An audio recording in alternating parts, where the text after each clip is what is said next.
예, 동영상을 만들느라고 제가 잠깐 이동을 했습니다. 자, 오늘은 21과입니다. 21과도 내용이 만만치 않죠, 여러분. 분량을 보니까. 근데, 분량은 만만치 않아도,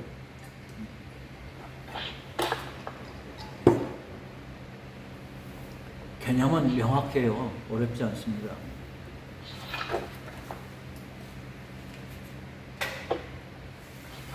구원의 근거가 행위냐 아니면 인격이냐, 이거는 이제 우리가 잘 알아야 됩니다.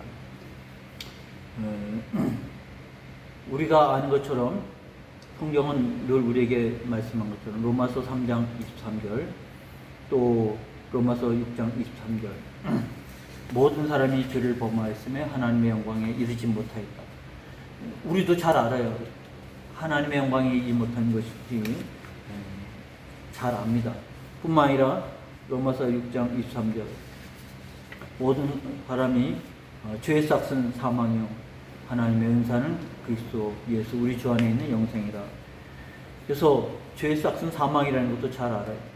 그러니까 이것을 극복하기 위해서, 그러면 뭐 상황이 그렇다는 것을 이제 안다고 하면 그러면 구원 받아야 되지 않겠습니까? 어떻게? 거기에 이제 우리의 의문이 있는 거죠. 어떻게? 근데 생각하는 바는, 그래, 내가 죄를 짓지 않고 착하게 살아야지. 좋은 일도 많이 하고 살아야지.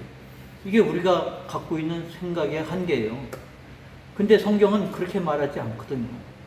그래서 지금 여기 제목이 뭡니까?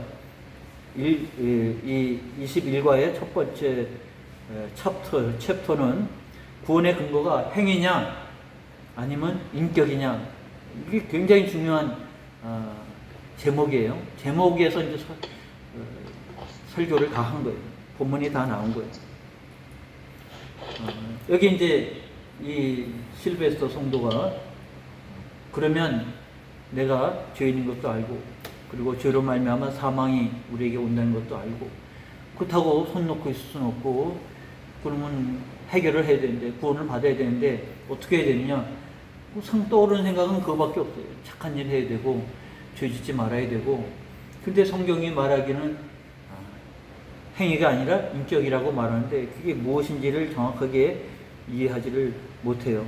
많은 사람들이 행위로 말미암아 이 이제 율법을 나온 행위를 지킴으로 말미암아 그가 구원에 이르려고 애를 쓰고 수고하고 있다고 하는 것입니다. 여기서 이제 우리가 명확하게 개념을 가져야 되는 것은, 우리가 앞부분 일과서부터 배웠잖아요. 죄가 어디서 왔는가? 죄가 어디서 왔는가? 우리가 아는 창세기에 나와 있는 그런 아담과 하와의 범죄 속에서 알고 있는 것처럼, 그것이 정확하게 뭐냐면, 아담과 하와는 하나님이 창조하실 때 우리의 형상대로 만들었기 때문에 하나님과 교제하고 교통할 수 있었습니다. 범죄함으로 하나님과 교통이 깨졌죠. 교제가 깨진 것입니다. 그래서 구원받는다는 것은 하나님과의 교제를 다시 회복하려고 하는 것인데, 그 회복을 위해서 우리가 다시 심히 노력해서 회복을 해야 되는 것이냐, 아니면 하나님 편에서 회복을 할 수 있도록 기회를 주신 것이냐 라는 것입니다. 그가 깨달은 것처럼 우리에게는 죄가 왔고 그리고 사망이 이르렀다고 하는데, 어떻게 우리가 이와 같은 문제를 이뤄 나갈 것이냐 라는 것을 생각해 보게 하는 겁니다.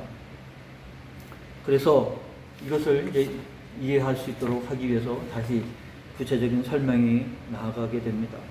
오늘 그 본문 209쪽에는 이제 이 문제가 나와 있어요. B번은 우리가 모든 사람이 가지고 있는 행위로 이 문제를 해결하려고, 하나님과 교제는 내가 열심히 착하게 삶으로 하나님 앞에 어필을 하는 거지. 하나님, 내가 이렇게 착하게 삽니다. 그러니까 하나님과 그래, 이제 그 정도면 됐다. 그 수준이 어느 수준을 통과해서 이제 내가 너와 함께 하겠다. 그렇게 해서 교제를 회복해야 되는 것이냐? 아닌 거죠. 성경은 어떠한 법을 다 완성한다 해도 하나님과의 교제를 회복할 수는 없다고 말합니다. 그러면 하나님 편에서 우리에게 회복할 수 있도록, 하나님과 교제를 회복할 수 있도록 하나님께서 우리에게 길을 열어주신 것이죠. 그래서 내가 곧 길이요 진리요 생명이니 나로 말미암지 않고는 아버지께로 올 자가 없다 하는 것입니다. 그 하나님께서 우리에게 길을 주신 거죠. 그래서 회복하는 길은 죄와 사망으로부터 하나님 앞에 나아가서 하나님과 교제를 회복하는 길은 우리에게는 길이 없고 하나님께로부터 온 길밖에 없다는 사실을 성경은 말합니다. 그게 뭐냐면 인격이에요. 인격. 오직 예수 그리스도죠. 나로 말미암지 않고는 아버지께로 올 수 없다. 거기에 이제 표현된 성경 구절이 거기 있지 않습니까? 요한복음 13장 34절로 35절. 그래서 우리는 하나님의 백성이 되어서 하나님을 섬기며 살아가는 하나님의 이제 이와 같은 죄의 삶이 아니라 이제 새 계명을 너희에게 주노니 서로 사랑하라. 내가 너희를 사랑한 것 같이 너희도 서로 사랑하라. 너희가 서로 사랑하면 이로써 모든 사람이 너희가 내 제자인 줄 알리라. 이게 이제 잘못 이해하면 사랑함으로 이제 우리가 율법을 지켜서 하나님과 교제를 회복한다가 아니라 우리는 한 인격이신 예수 그리스도를 만나고 주님께서 우리에게 주신 새 계명을 따라서 살아가는 것이 회복된 자의 모습이라는 것을 말해주는 것이죠. 이거를 정확하게 이해하는 것이 이제 오늘 21과의 핵심입니다.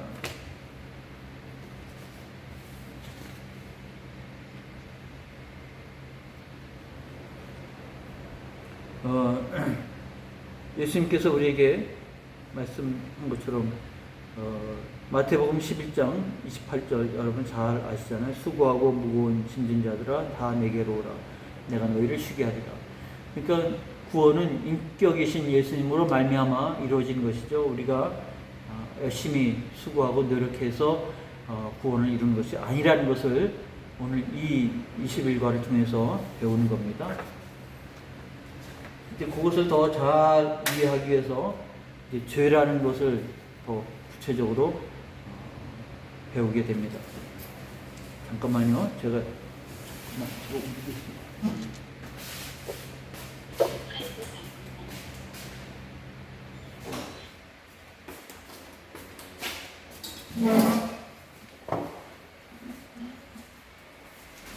죄를 의미하는 단어, 이거는 이제 우리가 평상시 이렇게 집중하지 못할 수 있는 부분인데, 우리가 알고 있는 죄의 구체적인 모습이 뭔가, 어떻게 보면 내가 죄라는 것을 인정하지 않는,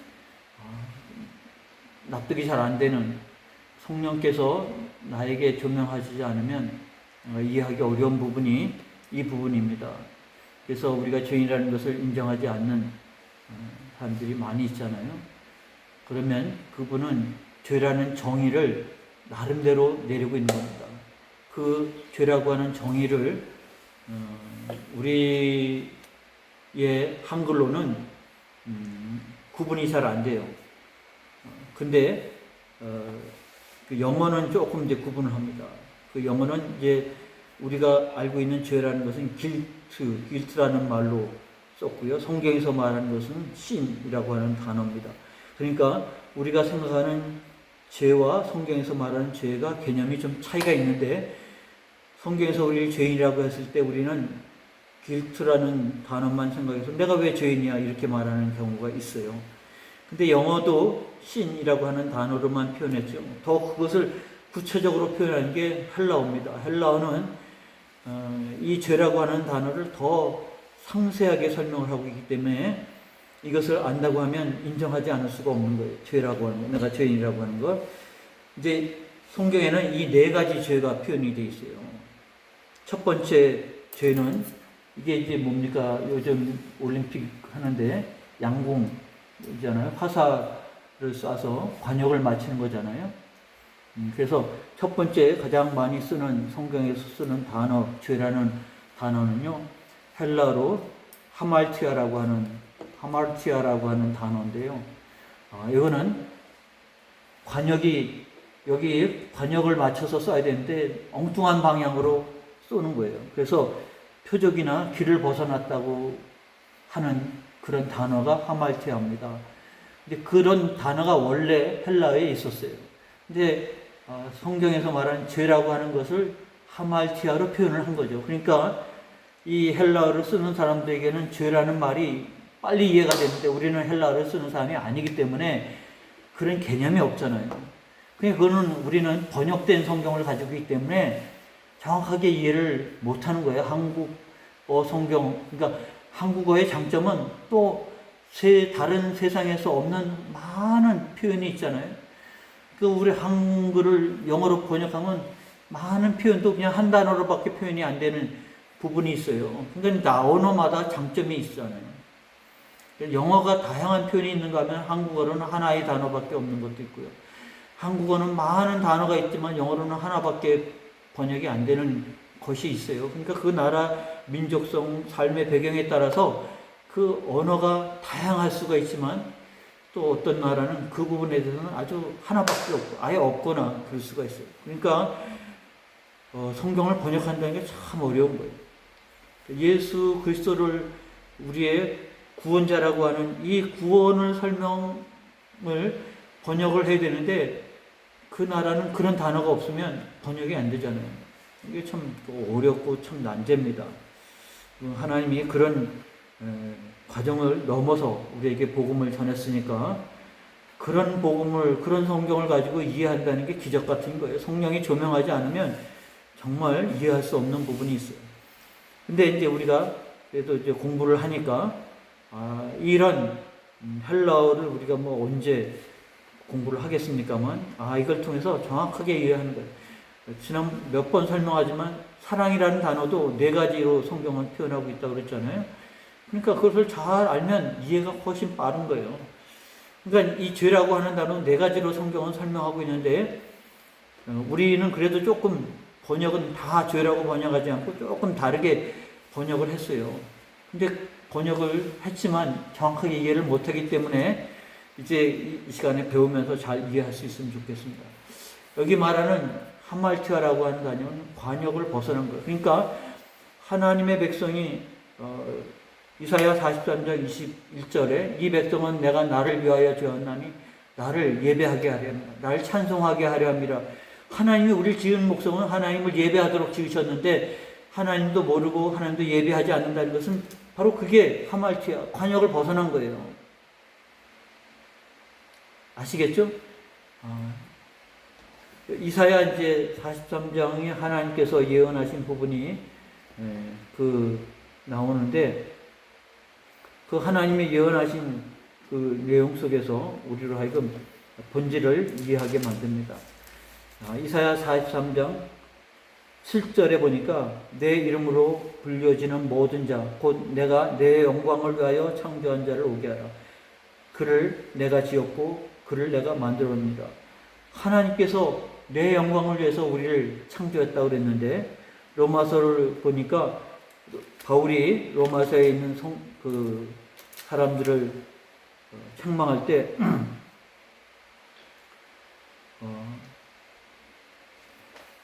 그들이 하나님의 영광을 알고도 하나님을 예배하지 않았고 하나님의 영광을 변하여 이같이 썩어질 것으로 만들었다 라고 하는 표현이 거기 나오지 않습니까? 로마서 1장 21절에 보니까 하나님을 알 때 하나님을 영화롭게도 하지 아니하며 감사하지도 아니하고 오히려 그 생각이 허망하여지며 미련하여 마음이 어두워졌나니 스스로 지혜 있다 하나 어리석게 되어 썩어지지 아니하는 하나님의 영광을 썩어질 사람과 새와 짐승과 기어다니는 동물 모양으로 우상을 바꾸었느니라. 이게 하말티아예요. 하나님이 하나님의 영광을 위하여 창조했는데 하나님의 영광을 위하여 하나님께 영광을 돌리지 아니하고 오히려 썩어지는 하나님의 영광을 썩어질 우상을 만들어서 섬기고 있는 것. 그게 바로 하말티아. 관역에서 벗어난 것. 정도에서 벗어났다고 하는 겁니다. 그래서 이거는 무엇을 말하냐면 죄의 상태를 말하는 거예요.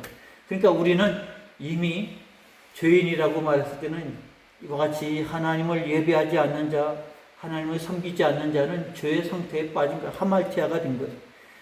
그래서 아담의 원죄로 인해서 우리는 다 하말티아가 된 거예요. 하나님을 예배해야 되는데, 그렇게 부름받은 자인데 하나님을 예배하지 않고 자신만을 위해서 살아간다는 것은 바로 하말티아예요. 하나님의 영광을 위하여, 하나님의 뜻을 위하여 살아야 되는데 내 영광을 위하여 자신을 사랑하며 자신만을 위하여 살아가는 것이 관역에서 벗어난 거예요. 그게 바로 하말티아예요. 그러니까 우리는 그거를 죄라고 생각하지 않아요. 길트라고 하는 것은 자범죄. 내가 뭔가 룰을 어겼기 때문에 나도 인정할 수 있는 그 죄는 길트라고 영어 단어로 쓰는데, 이 하말티아는 그런 죄를 말하는 게 아니에요. 이건 관역에서 벗어난 거예요. 하나님께 예배하지 않는 게 죄예요. 하나님 앞에 나오지 않는 게 죄예요. 우상을 섬기는 게 죄예요. 그게 죄인인 거예요. 두 번째라고 하는 단어는 허물이라고 하는 단어로 썼는데, 거기 두 번째 헬라어 단어는 파라푸토마라고 하는 단어입니다. 여기 이제 쉽게 이해하면 잔디 위를 걷지 마시오라고 팻말이 붙여져 있는데 안에 들어가서 잔디를 밟고 있는 거예요. 이게 뭐냐면 우리로 번역한 단어가 허물입니다. 허물. 그래서 에베소서 2장 1절에 보니까 그는 허물과 죄로 죽었던 너희를 살리셨도다.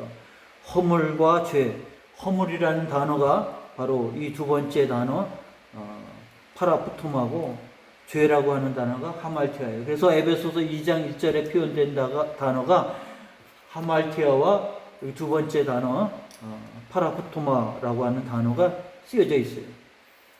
죄와 허물과 죄로 죽었던 너희를 살리셨도다. 그러니까 이 에베소 1장에는 하말티아도 되고 파라푸토마도 되어지는 단어가 된 겁니다. 그래서 죄로도 죽고 하말티아로도 죽고 이와 같이 실제적으로 죄 상태도 되고 그리고 실제 범죄도 하고 허물도 되고, 그래서 허물과 죄로 죽은 너희를 하나님이 살리셨도다. 이게 이제 에베소 2장 1절에 표현된 겁니다.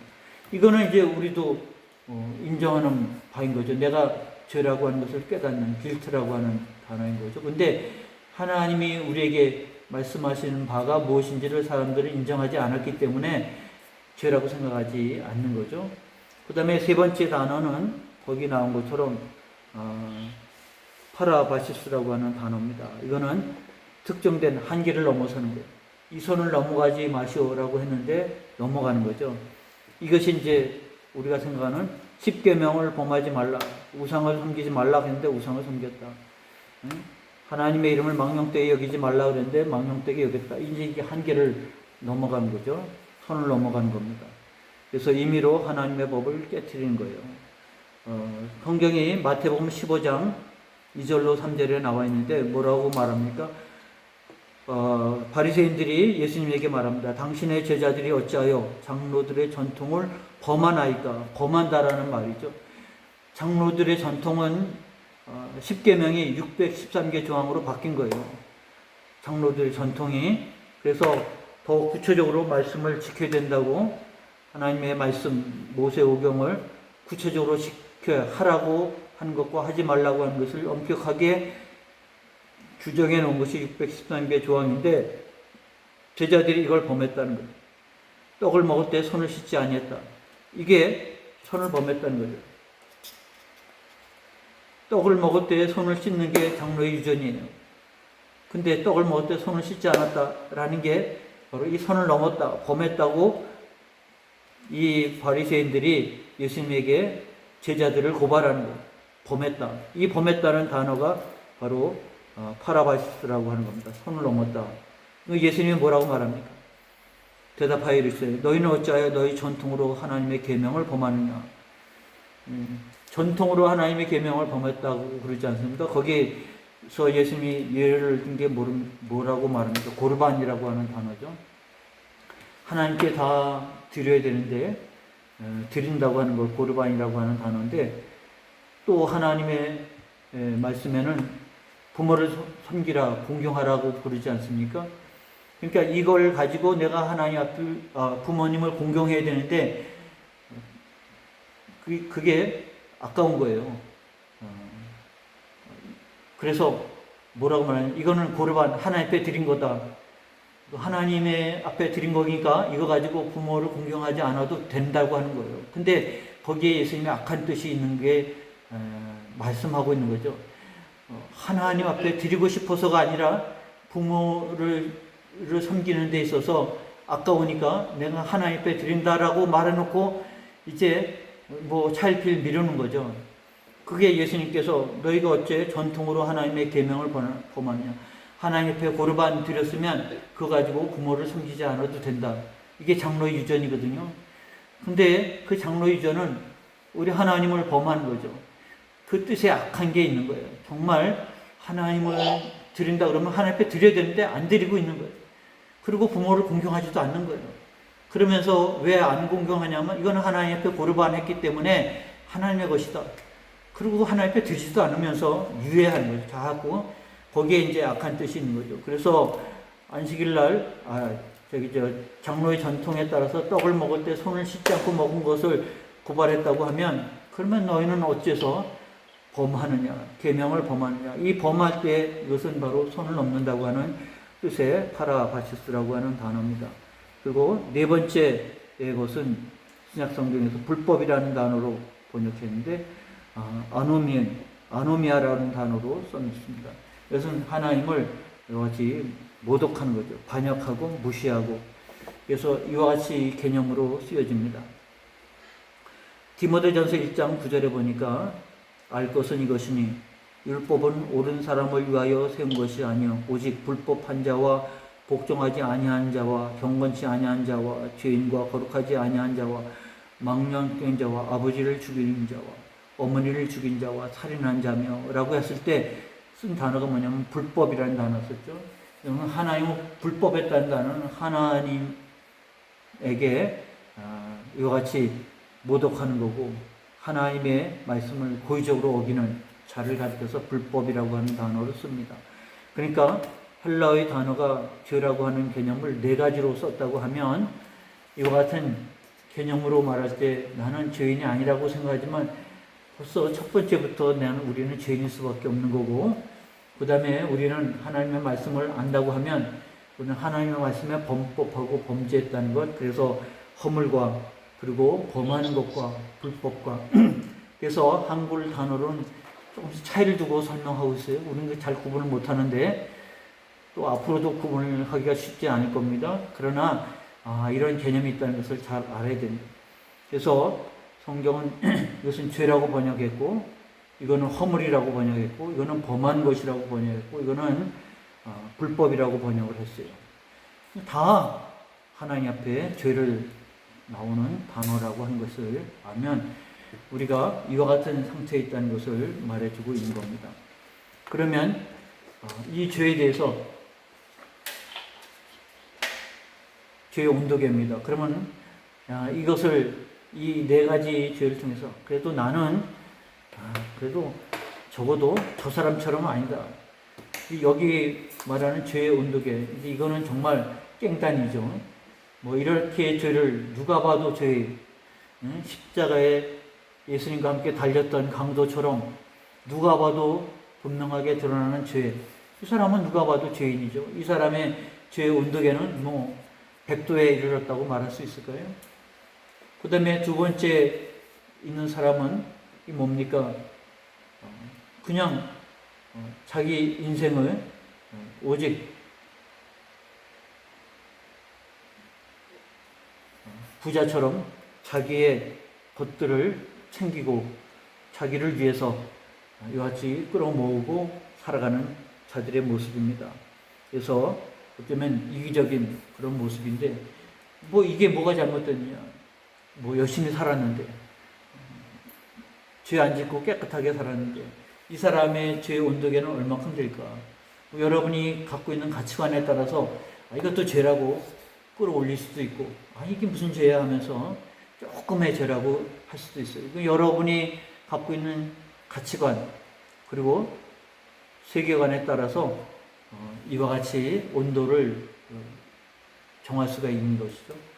마지막 여기의 모습은 그냥 이게 무슨 죄입니까? 그냥 즐기는 거죠. 개인적인 그런 삶을 살아가는 겁니다. 뭐 율법을 10계명을 어긴 것도 아니고 그냥 TV를 보고 즐기면서 살아가는데, 그러면 여기에서 죄의 온도계를 정한다고 하면 여러분이 하나하나에 따라서 죄가 이게 얼마나 큰 죄인가를 여러분들이 스스로 분류할 수 있게 되겠죠. 우리는 아마 분류를 할 겁니다. 이거는 얘는 뭐 말할 것도 없이 제일 꼭대기, 얘는 조금 그래 생각을 해서 그래도 한 40도 50도 이게 무슨 죄야 아마 생각할지 모르겠습니다. 그렇기 때문에 이 과를 말하는 게 죄의 온도계라는 말은요, 무엇을 말하고 있습니까? 하나님께서 이 모든 것들을 바라보고 있을 때는 하나님은 어떻게 바라보고 있을까? 그럼 이거는 이제 죄를 상징하는 것 아니겠습니까? A, B, C 거기에 교재를 그렇게 설명을 하고 있어요. 근데 여기에서 하나님께서 우리에게 뭘 말하고 있습니까?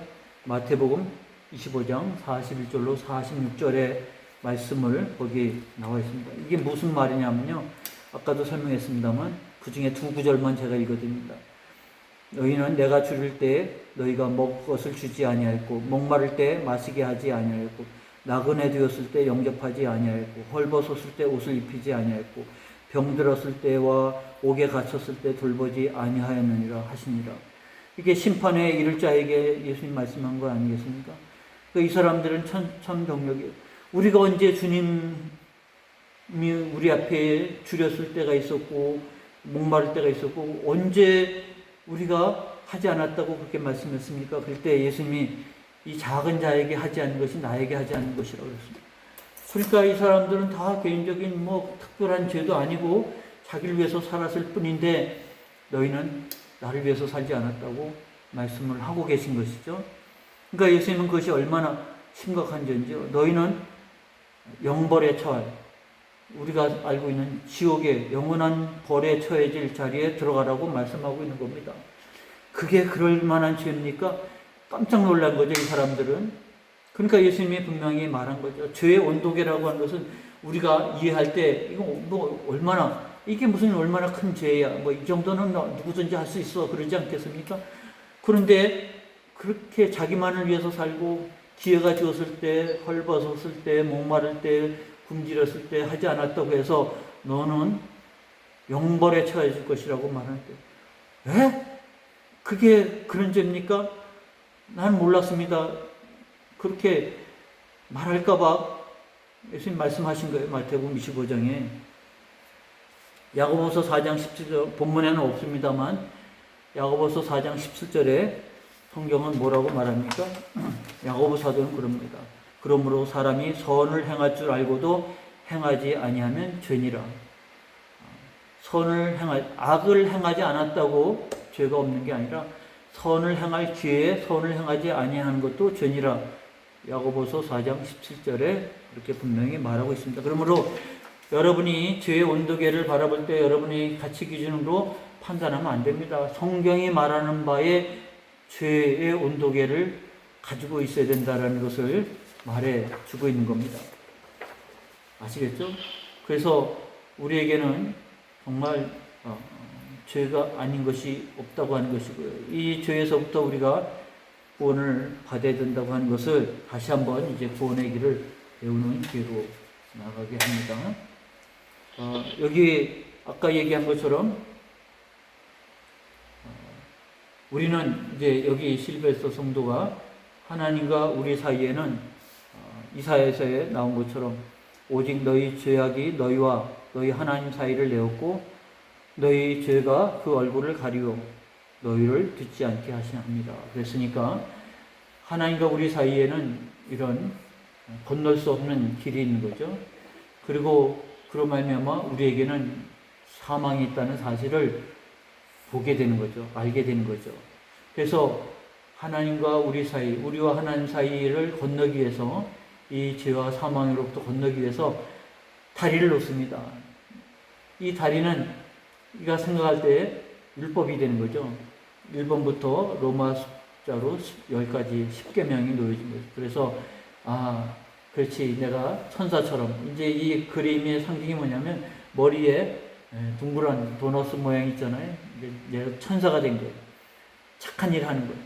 그래서 내가 착한 일 하고 좋은 마음 먹고 선한 일을 해서 이 다리를 건너서 하나님 앞에 나아가겠다고 생각을 하는 거죠.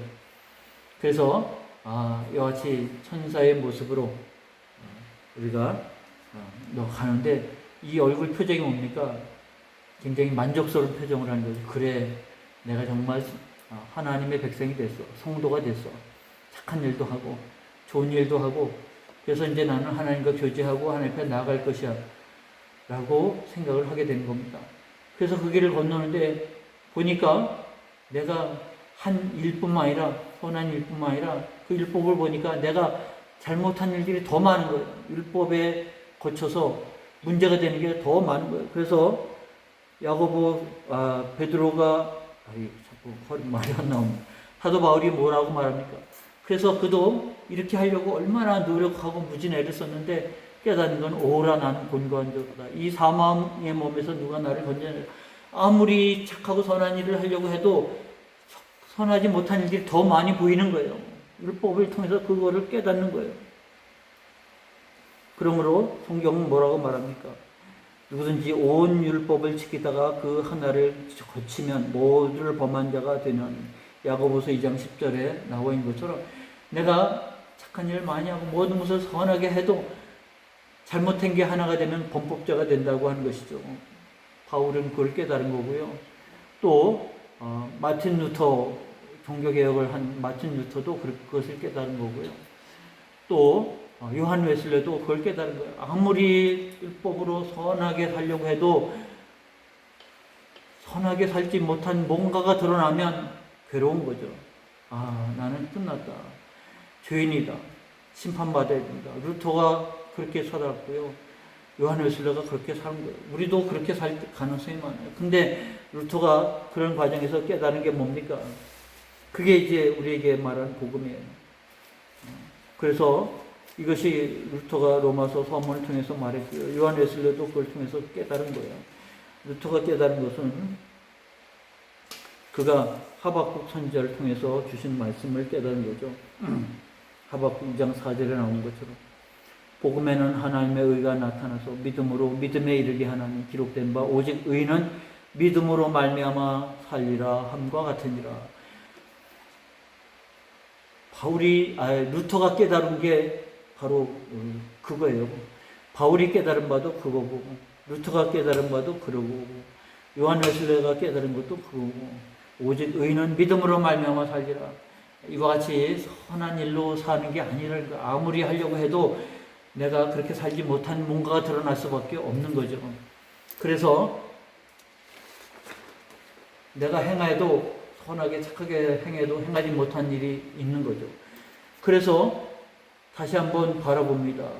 하나님과 우리 사이에 간격이 있고 사망이 우리 앞에 있는데, 우리가 이와 같이 착한 일을 하면서 가려고 해도 이것은 무너질 수밖에 없어. 오라 나는 곤고한 자라. 이 사망의 몸에서 누가 나를 건져내랴. 그래서 우리 편에서 다리를 놓는 게 아니라 하나님 편에서 우리에게 다리를 놓아주는 거죠. 그래서 내가 곧 길이요 진리요 생명이니 나로 말미암지 않고 아버지께 올 자가 없다. 하나님께서 우리에게 길을 놔주신 겁니다. 이것은 나무, 다리가 아니라 이 다리에, 나무에 십자가에 달려주신 예수 그리스도죠. 예수 그리스도의 인격을 통해서 우리는 하나님 앞에 나아갈 신앙생활이 되어집니다. 구원을 얻는 것이죠. 그래서 여기에 표현된 그 본문이 구속이라고 하는 영어 단어가 anointing이라고 하는 단어를 썼잖아요. 우리는 이제 정서적으로 안 다가오는데 이제 영어로 쓰는 사람들에게는 이제 이게 다가오는 거예요. anointing이라고 하는 단어는 at라는 단어와 one이라고 하는 단어가 합쳐졌다. 그렇게 설명을 하는 거예요. 우리가 이제 한문으로 쓸 때, 양이라는 단어를 쓸 때, 양이라는 단어는 바로 십자가 아래 놓여진 구원이라고 하는 단어로 이제 한문을 풀어서 설명할 때 그렇게 설명을 하지 않습니까? 그처럼 그건 이제 우리만이 알고 있는 정서이고, 이 영어를 쓴 사람에게는 anointing이라고 하는 단어는 at과 one이라고 하는 단어가 합쳐졌다. 실제는 이제 그런 단어가 아니지만 이해를 하는 거예요. 그래서 at one이라고 하는 것은 하나가 되게 했다. 그래서 하나님과 우리의 사이가 교제가 되고 삶과 죽음, 부활을 근거해서 예수 그리스도로 말미암아 하나님과 우리가 하나가 되겠다고 하는 단어가 구속, anointing이라고 하는 단어인데 이게 그것이다. 우리가 흔히 하는 말에 히스토리라고 하는, 역사라고 하는 말을 히스토리라고 말합니다. 근데 그거를 이제 뭐라고 번역하면 그와 스토리로 두 단어로 됐다. 그의 이야기다. 그가 누구냐면 예수 그리스도의 이야기다. 그래서 예수 그리스도가 이 땅에 오심으로 역사는 기원 전과 기원 후로 나눈다. 에토노미, 그것은 기원 전과, before EC, before Christ, before 예수 그리스도 이전과 anointing, 예수 그리스도 이후로 나눠진다고 하는데 바로 이것이 히스토리다. 이거는 이제 실제